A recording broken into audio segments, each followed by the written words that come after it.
नमस्कार दोस्तों, आप सभी का स्वागत है एमएसएससी नोट्स में। तो दोस्तों आज की इस क्लास में हम लोग डिस्कस करने वाले हैं संज्ञा में। ठीक है, संज्ञा के बारे में सभी ने पढ़ा ही होगा, कभी ना कभी तो जरूर सुना होगा संज्ञा क्या चीज है। लेकिन उसके बारे में अच्छी जानकारी जो हमारे एग्जाम के लिए जरूरी हो सकती है, वे हम लोग आज की इस क्लास में डिस्कस करने वाले हैं। सभी लोग को बने रहना है इस क्लास में, और छोटा सा वीडियो होगा लेकिन आपके जीवन में, आपके एग्जाम में बहुत बड़ा इफेक्ट पैदा करेगा। तो देखो, संज्ञा की बात करते हैं दोस्तों, तो शुरुआत करते हैं। तो शुरुआत में आपको यह पता होना चाहिए कि जो संज्ञा है वह किसका भाग है? विकारी शब्द का। विकारी शब्द के कितने भेद होते हैं? चार। कौन कौन से? संज्ञा, सर्वनाम, क्रिया और विशेषण। ये चार होते हैं, जिनमें से सबसे पहला क्या है? संज्ञा है। ठीक है, अब देखो ये संज्ञा क्या होती है। सबसे पहले संज्ञा का मतलब समझते हैं दोस्तों। संज्ञा का मतलब होता है कि इस दुनिया में कोई भी, कुछ भी वस्तु है, कोई भी जगह है, या कोई भी इंसान ही है, उसका कुछ ना कुछ नाम है। जैसे ये है तो इसका पेन है, इसको पेन कहेंगे। मेरा नाम मोहित है तो मेरा, आपका नाम कुछ और है। तो इस दुनिया में जितने भी लोग हैं सभी का कुछ ना कुछ नाम है, उसको कहते हैं संज्ञा। ठीक है, चलो अब यहां पर समझो। अब यहां पर ये समझना है कि संज्ञा के भेद कितने होते हैं। संज्ञा की डेफिनेशन आप लोगों ने समझ ली। अब संज्ञा के जो भेद होते हैं वे 5 प्रकार के होते हैं। साधारण रूप में संज्ञा को हम लोग 5 भागों में बांटते हैं। कौन कौन से? अब इसमें कुछ और भी चीजें बताऊंगा, पहले ध्यान से देखें कौन कौन से भाग हैं हमारे पास। तो संज्ञा के जो हमारे भेद हैं वे हैं हमारे 5। कौन कौन सा है भैया? संज्ञा के भेद में पहला व्यक्तिवाचक, जातिवाचक, समूहवाचक, द्रव्यवाचक और भाववाचक। ये 5 प्रकार की संज्ञाएं होती हैं। ठीक है, ये कितने प्रकार की? 5 प्रकार की संज्ञा होती है। अब सभी को जानने से पहले हम लोग ये जान लेते हैं, एक छोटी सी कहानी सुनेंगे तो सभी का आपको मतलब समझ में आ जाएगा। जैसे कि कोई एक लड़का है, ठीक है, वह सड़क से जा रहा होता है। ठीक, अगर कोई लड़का सड़क से जा रहा होता है और अचानक उसको सामने कोई एक अच्छी सी लड़की, सुंदर सी लड़की दिख जाती है, ठीक है, तो आप क्या कहेंगे? जैसे वो लड़की दिख गई, लड़की कैसी थी? सुंदर थी। ठीक है, तो ये दोनों चीजें मैं इससे रिलेट करके बताऊंगा। अब लड़की क्या है? तो यहां पर वो लड़की है लेकिन उस लड़के को उस लड़की का नाम नहीं पता। तो जो लड़का है, मान लो उसका नाम कुछ भी है, XYZ, मान लो रामू नाम है उसका, तो रामू को जो सुंदर लड़की दिखती है तो उस लड़की का नाम नहीं पता है। तो जब तक उस लड़की का नाम नहीं पता है तो लड़की है या लड़का हुआ, ये हमारा हो जाता है जातिवाचक संज्ञा। ठीक है, जब तक हमें किसी की आइडेंटिटी पूरी तरीके से नहीं पता होगी तब तक हम क्या कहेंगे? उसको जातिवाचक संज्ञा।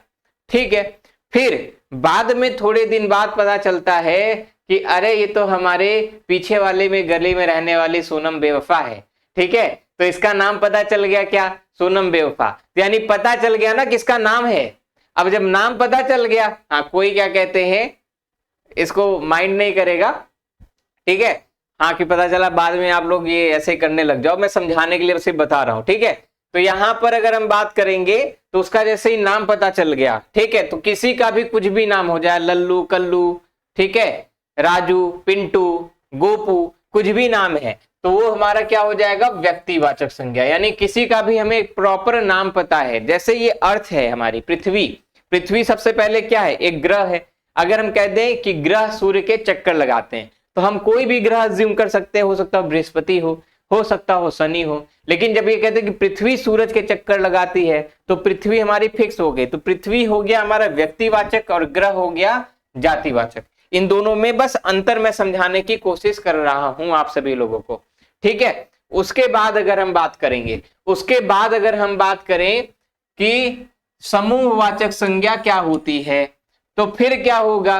जैसे एक जो बच्चा है वे क्या करता है? अगर मान लो क्लास में गया, ठीक है, क्लासरूम है, वहां पे क्या होगा? एक कक्षा, कक्षा 4, कक्षा 5, ठीक है, या कहीं सभा चल रही हो, या जैसे आर्मी है, तो कभी भी जैसे आर्मी है तो आर्मी जब आती है तो क्या कहते हैं? आर्मी आ रही है ना। तो आर्मी में क्या हो गया? सेना में क्या हो गया कि कई लोग होते हैं, ग्रुप, जिसमें खूब ढेर सारे लोग होंगे, एक से अधिक लोग होंगे, वे क्या कहलाएगा?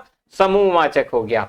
द्रव्यवाचक, हम इस दुनिया में जितने भी मटेरियल हैं, कुछ भी, जैसे कपड़े से लेके, चश्मा से लेके, कांच से लेके जितनी भी चीजें हैं, पानी, जितनी भी चीजें हैं, ये सभी क्या हैं? ये सभी हमारी द्रव्यवाचक संज्ञा कहलाएंगी। भाववाचक संज्ञा का मतलब क्या हो गया कि इस दुनिया में जितनी भी भावनात्मक शब्द है, जितनी भी भावनाएं हैं, ये सभी किस में आ जाएंगे? ये सभी हमारे भाववाचक संज्ञा के अंतर्गत आ जाएंगे। ठीक है, क्या कहेंगे? भाववाचक संज्ञा। अब जल्दी जल्दी सभी की डेफिनेशन देख लेते हैं मित्रों।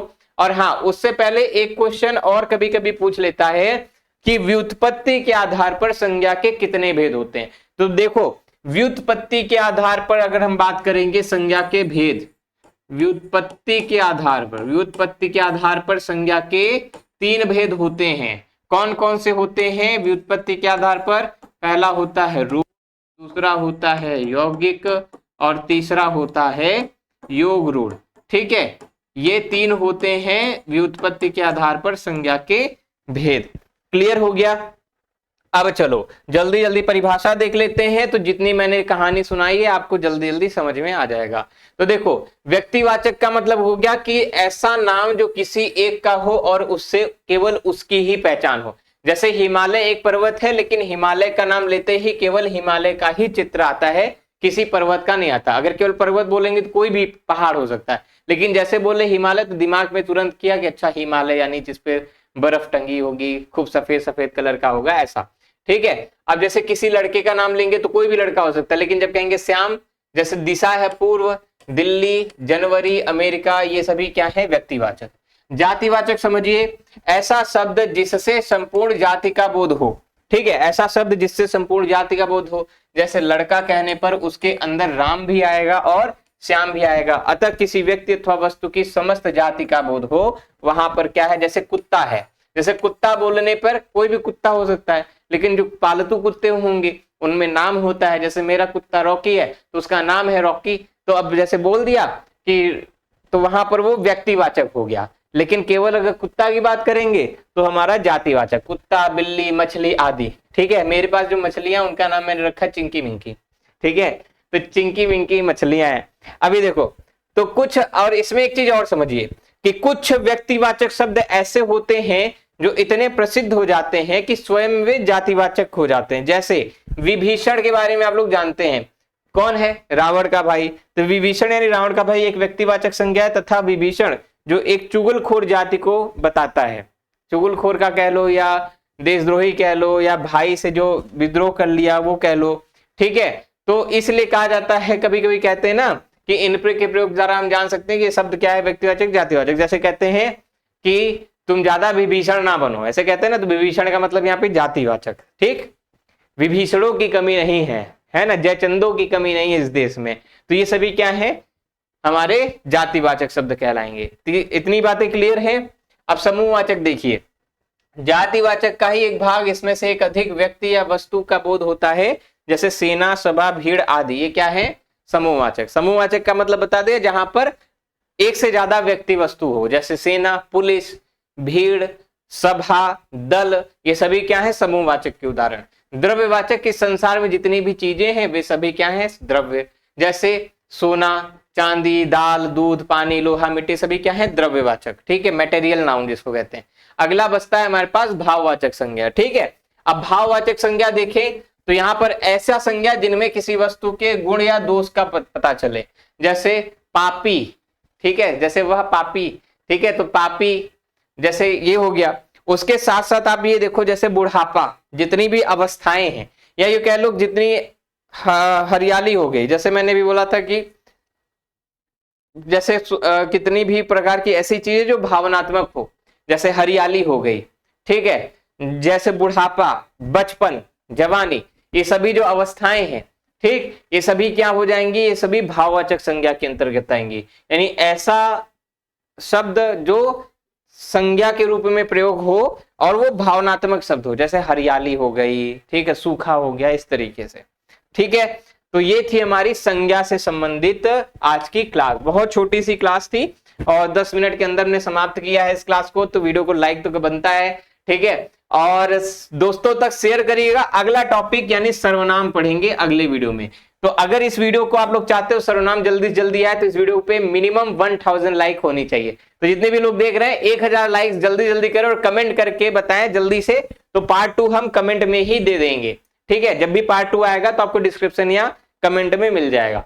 ठीक है, तो अगला टॉपिक हमारा सर्वनाम का है, इस पे जल्दी से वीडियो बनाएंगे और वीडियो कैसा लगा इसके बारे में जरूर बताइएगा। बाकी मिलते हैं अगली क्लास में। और हाँ, जितने भी बच्चे हमारी किताब या हमारे कोर्सेज के बारे में जानकारी चाहते हैं, नीचे जो नंबर दे रखा है उस पे आप कॉल या व्हाट्सएप पर मैसेज करके भी जानकारी प्राप्त कर सकते हैं। बाकी धन्यवाद, नमस्कार, जय हिंद।